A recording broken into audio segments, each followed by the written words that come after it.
Oh, I know you've heard this story, kiddo, but it's worth telling again. Such a fun story. Remember the one about the blackbird on the asteroid who busted through the wall of outer space and what he found there? The ultimate secrets that he learned. Well, let's go over it again because it was such a fun story. His name was Joey. He lived on asteroid number 72, plummeting through the depths of space at unheard of speeds.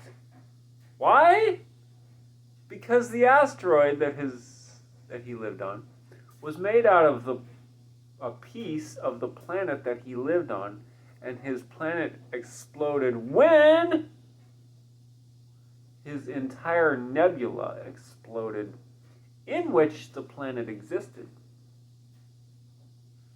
And the force of that explosion sent his little asteroid plummeting through space at unheard of speeds. Speeds that were so fast that when God measured them on his speedometer, it was actually moving faster than the edge of space itself. Because space is always expanding, right? In case you didn't know, it is. Space itself is expanding and getting bigger all the time at an even more unheard of speed. But this particular asteroid that busted off of Joey's planet, this little blackbird living on this asteroid, was actually traveling faster than that, believe it or not. I kid you not. Check the record books, check the history books. It's all there for anyone and everyone to see at any time. Check the record books for that quadrant of space, quadrant 14. This is what happened. Now, his planet exploded. His piece went out towards the edge of space, the expanding edge of space. Another piece of the planet, a much larger piece, went in towards the center of space. And who was on that one? Do you remember? His parents. And it was sad, right? It was sad for a while. But don't forget what happens in the story, okay? Don't forget. It was a great story. We'll get to that. I'll remind you. So, Joey first, what happened? As his asteroid was traveling faster than the edge of space was expanding. Well, what do you think's going to happen? He's going to bust through the wall of outer space. And that's what happened. So he actually did. It kind of happened like this. Here's the expanding outer wall of space. And here's the asteroid. And what did he see? He saw a land full of flowers. Flowers everywhere. Flowers big, flowers small, flowers great, flowers tall. More flowers than you and I could see them all in a zillion lifetimes. But not just any flowers, no sir. Flowers like you've never seen on our planet, on Earth. Flowers with new colors and iridescent, and I mean flowers that lit up on their own. I mean, there was sunshine there, but it was 20 times brighter than our sunshine. But these flowers had internal light. It's almost like the sunshine in that land infused the flowers and then shot back out of them. So they shined their own sunshine out. It was so cool. And what else did Joey find in that land? He found birds. Every kind of bird imaginable. Big birds, small birds, little birds, fast birds, slow birds, green birds, blue birds, yellow birds, red birds, and black birds. And do you remember who he saw? Yes, kiddo, that's right.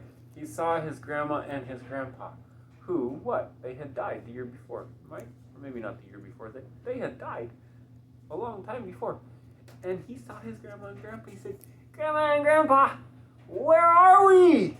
That you're here and all these beautiful flowers. They said, well, this is where all birds go when they die. Some people would call it bird heaven. Some people would call it God's country.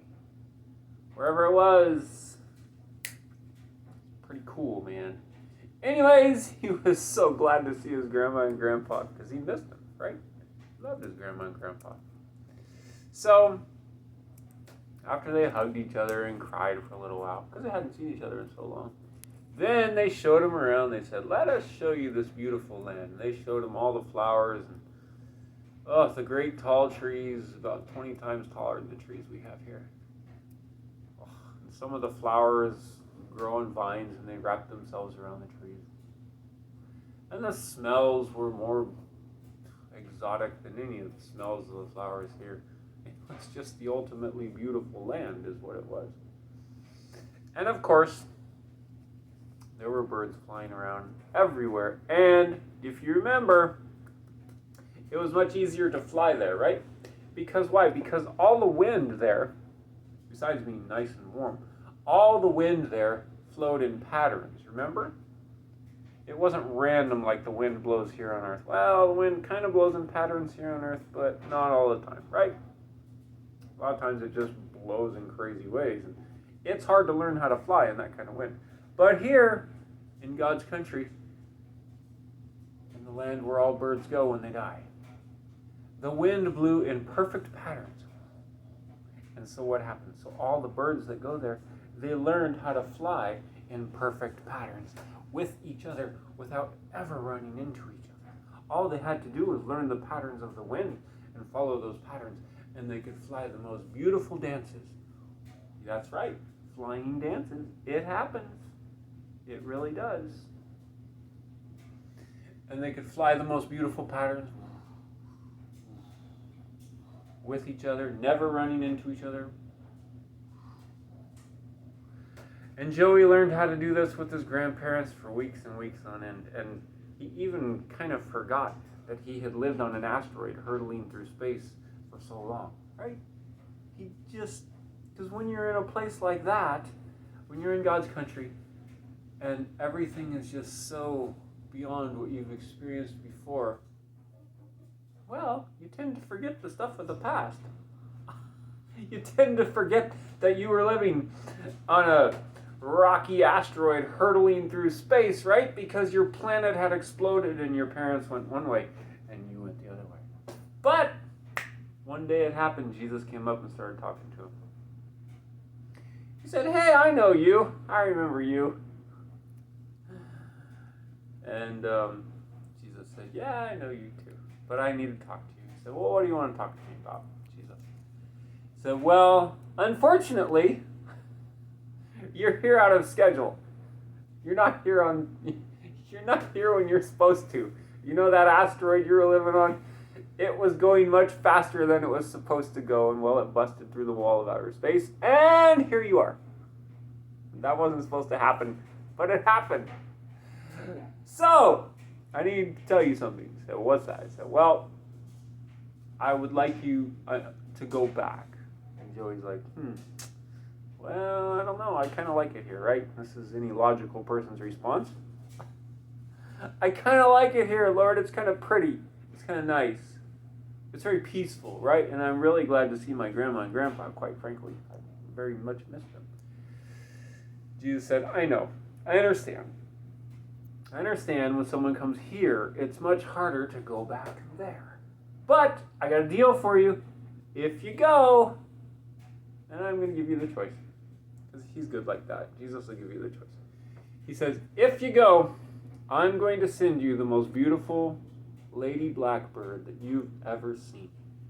And you'll meet her. And the other part of the deal is, when you go back, you don't have to go back on your stark, vacant asteroid. No, no, no. I'm going to send you, guess where? Joey thought about it for a minute. He goes, I'm going to guess you're going to send me onto the chunk of planet where my parents live. And Jesus said, that's right. You get to go there. And that's where you'll meet this most beautiful lady bird. And you'll fall passionately, wonderfully in love. And you'll live happily ever after. And you'll have kids and grandkids. And guess what? You'll get to tell them all about this place. Joey said, you know, I think that's a good deal. Sign me up, Jesus. So Jesus said, okay, tomorrow we're going to go. Today, spend time with your grandma and grandpa. Give them hugs, kisses, tell them goodbye, all that kind of stuff. So Joey did. He made the most of his last night there. He gave a lot of hugs and kisses to his grandma and grandpa. And sure enough, next morning as the beautiful sun was rising across the far mountains, casting its rays all across the flower-filled land, warming the air, causing the wind patterns. Jesus showed up and said, okay, Joey, it's time. Joey said, yes, sir, let's go. Jesus said, close your eyes. Joey closed his eyes. Said, now I want you to picture your parents. Hold that picture fast in your mind. Boom. Jesus snapped his fingers like that. Joey opened his eyes. And you know where he was? Do you remember this part? He was sitting on a tree branch on that piece of planet that was hurtling towards the middle of space where his parents were. And there were his mom and dad right there. And you know how long it had been since he saw them? Like 17 years. He hadn't seen his parents for that long. And when he just showed up, his parents, and they looked at each other, let me tell you, there were a lot of tears. A lot of crying, a lot of hugs, a lot of gladness. That's what Jesus does. He gives us a lot of gladness. And he was so glad to be there. His parents showed him all around. Let us show you this section of the planet. It's not the whole planet. It's not as good as the whole planet that we used to live on when you were a baby, when you were a kid. I don't know if you remember all that. Joey said, yeah, I remember some of it. It was a long time ago, but I do remember. But let us show you around. And they did. They showed him all their favorite fields and all their favorite trees and all their favorite rivers and streams and mountains and rocks to hide in. Just all their favorite stuff. All the places birds love to go. Showed them where to get the best seeds and berries and everything good and yummy to eat. And, well, he was pretty happy being there with his parents. You know, that's kind of the thing. When you leave Jesus, you leave God's country, but you go to be with people you love, you kind of don't miss it as much. Because why? You're with people you love. You know, it's kind of a trade-off. So, anyways, he was there for several weeks. And one morning, he wakes up, and he's eating some seeds and berries with his mom and dad. The sun is high in the sky. It's nice and warm. You know, they're in the flowers and the grass. And wouldn't you know, he looks up, and do you remember what he saw? He saw the most beautiful lady blackbird he had ever laid eyes upon in his whole life. And he'd seen a few, right?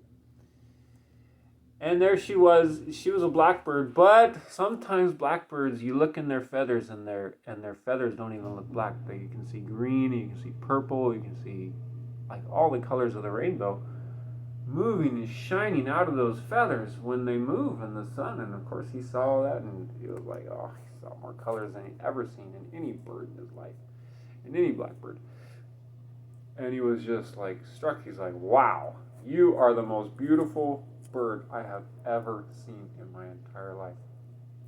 And she said, oh, thank you. Pretty nice compliment. And as they were eating their breakfast, you know what she did? You remember this part? She was singing. She was singing a song. Boy, it was the most beautiful bird song he'd ever heard. Ooh, I'm doing a poor rendition, but you get the point. It was the most beautiful bird song Joey had ever heard, or anybody else in that part of the piece of planet had ever heard either.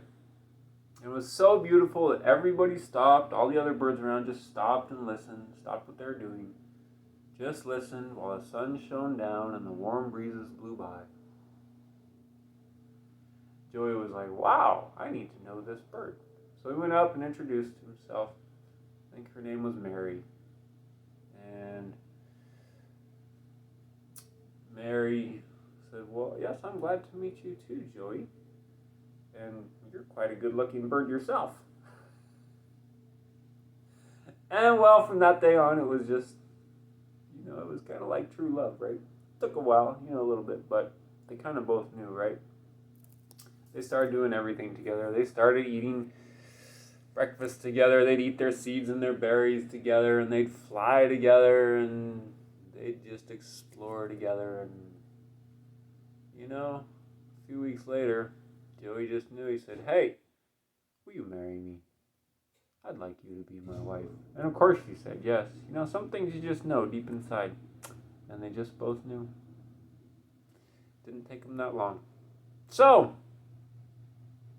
long story short, boy, they had a bunch of little baby birds for several years after that. And those baby birds, well, they grew up and they had baby birds several years after that. And on a Christmas, many years later, Joey told his grandkids, he said, "Kids, I have a surprise for you this Christmas." They always loved Christmas. Everybody, well, most people always love Christmas. He said, "Kids, some people don't always love Christmas. Some people it's sad. But for this bird family, they loved Christmas, boy." And Joey said, "Grandkids, I got a big surprise for you this Christmas." And they were so excited because he started telling them this like 3 weeks before Christmas, right? And grandkids all got excited. You know how it is when you have surprises coming on Christmas. And it's Christmas coming up anyways. It's like, oh, the excitement is just great. You love it, right? So, not only were there regular presents, but there was this great surprise. And of course, he didn't tell anybody what it was. So finally, Christmas comes and everybody wakes up and it's a nice, clear, crisp, cold morning, and everybody has their breakfast, their berries, actually, frozen berries at that point. But, anyways, like you love frozen berries too. So, finally, they get all their other nice presents and stuff, and Joey goes, "Okay, everybody, it's time." And all the grandkids gather around. Of course, his kids were there too. Him and Mary's kids were there. So the whole family, right? It's Christmas. The whole family's there on Christmas. So, he says, "Now, here's the surprise I've been waiting for." And you know what he pulled out? You remember this? He pulled out a flower that he had brought back from God's country. And this flower was the most beautiful red flower anybody had ever seen. It was almost pink. But it was, if here's the line between red and pink, here's red and here's pink, it was just there. But it was definitely red, not pink, right? But it was a subtle, beautiful light red, right? But the neatest thing about this flower is that, like all the flowers in God's country, it had a light shining from within. So it didn't even need the sun, right? On the planet where they lived. The piece of the planet where they lived, which was heading towards the middle of space. Still. But it shined its own light, and it was the most beautiful red light, and there was actually heat coming off it, and all the grandkids could feel the heat coming off it. And it was so beautiful. It was just the most beautiful red flowers they'd ever seen. And they all gathered around, and they all just oohed and awed, and it was so beautiful. I mean, if you're a bird, you love flowers, right? Because birds love flowers. And of course, it had nectar that they could drink of, and it was the most beautiful, wonderful tasting nectar they've ever tasted of all the flowers they had nectar from ever. Of course, it just made them feel peaceful and alive. And so they enjoyed that flower for days and days and days. And well, flowers that come from God's country, they just keep on blooming. They always bloom. And they always grow. They never stop growing. And they never stop blooming. So that flower blew. No, it was red, not blue. That flower grew and it bloomed forever. As long as that family lived in that section of that piece of that planet that was hurtling towards the middle of space. And as the grandkids grew, they would still sleep by, and their kids would eventually sleep by that flower, and that flower kept growing. And the most beautiful thing happened when they would sleep, when their kids and their grandkids would sleep right next to that flower. You know what happened? Not only did it keep them warm and smell wonderful and could drink beautiful, wonderful nectar from it, but when they got really quiet and they were all falling asleep, they would all listen. And you know what they could hear? They could hear the most beautiful sound, like thousands and millions of birds singing in the distance. The most beautiful songs they'd ever heard. I love you, kiddo, a lot, and Jesus loves you.